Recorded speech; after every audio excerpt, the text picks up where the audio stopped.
እማ ሶፍት ማስቲካ ግዢ። እግዚአብሔር ይስጥልን። አረ ለስራ ነው የመጣሁት። ሶፍት ማስቲካ። እናቱ አልፈልግም። ሶፍት ማስቲካ አትፈልግም?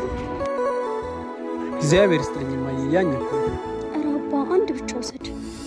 የእውነት እያኛኩ ነው ይሄው።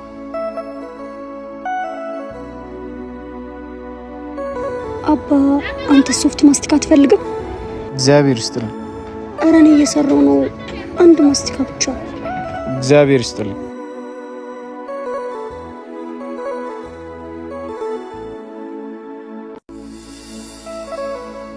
ቆይ ለምንድን ነው ሰው ሁሉ እግዚአብሔር ይስጥልኝ የሚለው? እየሰራው ነው እንጂ እየለመንኩ አይደል። የሚሰሩ እጆችን የምታበረታ አምላክ ሆይ ለሁሉም ልቦናን ስጥ፣ እኔንም አበርታኝ። ስንቶቻችን ነን ግን በማወቅም ባለማወቅም እንደዚህ አይነት ስራ የምንሰራው? እስኪ ሁላችንም ራሳችንን እንታዘብ። ብዙ ታበዛለህ እንጂ በጣም ታስቃለህ።